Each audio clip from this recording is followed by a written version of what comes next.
26 जून हा दिवस भारतीय सामाजिक परिवर्तनाच्या इतिहासातील अत्यंत महत्त्वपूर्ण दिवस मानला जातो। या दिवशी जन्मलेल्या राजश्री छत्रपती शाहू महाराजांनी केवळ कोल्हापूर संस्थानापुरते मर्यादित न राहता एक दूरदृष्टी असलेले संस्थानिक म्हणून संपूर्ण देशातील सामाजिक सुधारणा व समाजकारणाला दिशा देण्याचे मोलाचे कार्य केले।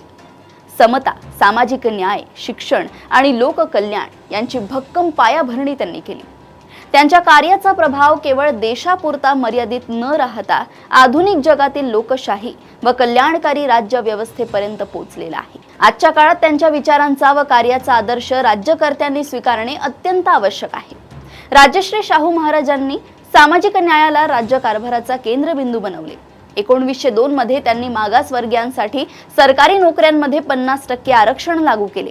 हा निर्णय त्या काळातील अत्यंत क्रांतिकारी आणि दूरदृष्टीचा मानला जातो।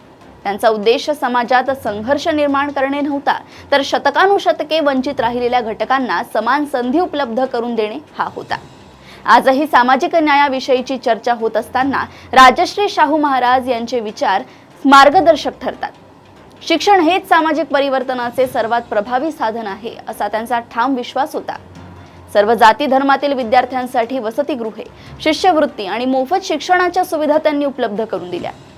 आजच्या काळात शासनाने गुणवत्तापूर्ण शिक्षण, कौशल्य विकास आणि संशोधनाला चालना देणे हीच त्यांना खरी आदरांजली ठरेल। शाहू महाराजांनी शेतकरी आणि कष्टकरी वर्गाच्या कल्याणालाही प्राधान्य दिले। सिंचन सुविधा, शेती विकास, कर्जमुक्ती आणि उत्पादन वाढीसाठी त्यांनी अनेक उपक्रम राबवले। आजचे शासन तसे धोरण राबवत आहे का? हवामान विभागांबद्दल तर प्रचंड शंका आहे। आज हवामान बदल, वाढता उत्पादन खर्च आणि बाजारातील अस्थिरता यांसारख्या समस्यांशी झुंजणारा शेतकऱ्यासाठी राजश्री शाहू महाराजांचा लोकाभिमुख दृष्टिकोन प्रेरणादायी आहे। स्त्री सक्षमीकरणाबाबतही त्यांची भूमिका अत्यंत प्रगत होती। महिलांच्या शिक्षणाला प्रोत्साहन, पुनर्विवाहाला समर्थन आणि सामाजिक प्रतिष्ठेसाठी त्यांनी सातत्याने प्रयत्न केले। राजश्री शाहू महाराज यांनी सामाजिक परिवर्तनाची जी परंपरा निर्माण केली ती आधुनिक भारताच्या लोकशाही मूल्यांचा पाया ठरली। संविधानातील समता, बंधुता आणि सामाजिक न्याय ही तत्वे शाहू महाराजांच्या कार्याशी सुसंगत दिसतात। आज भारत आर्थिक आणि तांत्रिक प्रगतीच्या दिशेने वेगाने वाटचाल करत असला तरी सामाजिक विषमता, शैक्षणिक असमानता, बेरोजगारी आणि पर्यावरणीय आव्हाने कायम आहेत। या समस्यांवर मात करण्यासाठी सर्वसमावेशक विकास, गुणवत्तापूर्ण शिक्षण आणि सामाजिक न्याय यांचा समतोल आवश्यक आहे। राजश्री शाहू महाराजांचा संदेश स्पष्ट होता। सत्तेचा उपयोग जनतेच्या कल्याणासाठी करा, शिक्षण सर्वांपर्यंत पोहोचवा आणि समाजातील शेवटच्या घटकापर्यंत विकासाचा लाभ पोहोचवा। त्यांच्या जयंतीनिमित्त आपण त्यांच्या विचारांचे केवळ स्मरण न करता ते आपल्या सामाजिक आणि सार्वजनिक जीवनात प्रत्यक्षात उतरवण्याचा संकल्प केला पाहिजे। सामाजिक न्याय, शिक्षण आणि सर्वसमावेशक विकास हाच भारताच्या उज्ज्वल भवितव्याचा मार्ग आहे आणि हा मार्ग शाहू महाराजांनी शतकापूर्वीच दाखवून दिला आहे। आजच्या शासन व्यवस्थेने शाहू महाराजांच्या विचारांचा केवळ गौरव न करता त्यांची प्रत्यक्ष अंमलबजावणी करणे अधिक आवश्यक आहे। धोरणे आखताना समाजातील शेवटच्या घटकाचा विचार केंद्रस्थानी ठेवला गेला पाहिजे।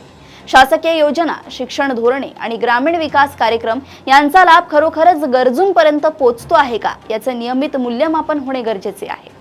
केवळ आकडेवारीत प्रगती दाखवण्यापेक्षा वास्तवातील बदल अधिक महत्त्वाचा ठरतो। पारदर्शक प्रशासन, जबाबदार अंमलबजावणी आणि जनसहभाग याशिवाय अपेक्षित सामाजिक परिवर्तन शक्य नाही। आज डिजिटल तंत्रज्ञानामुळे शासनाची पोहोच वाढली असली तरी ग्रामीण व दुर्बल घटकांपर्यंत समान लाभ पोहोचवणे हे अजूनही आव्हान आहे। त्यामुळे धोरण निर्मिती आणि अंमलबजावणी यामध्ये सुसंगता आवश्यक आहे। शाहू महाराजांचा आदर्श हा केवळ ऐतिहासिक गौरवाचा विषय नसून ते आजच्या धोरण निर्मात्यांसाठी एक मार्गदर्शक निकष आहे। सामाजिक न्याय, समान संधी आणि लोककल्याण या मूल्यांना प्रत्यक्ष कृतीची जोड दिली तरच खऱ्या अर्थाने शाहू विचाराची परंपरा पुढे नेली जाईल। अशाच घडामोडी व अपडेट सोबत पुन्हा भेटूया देशोन्नती संपादकीयमध्ये। बघत रहा देशोन्नती। नमस्कार।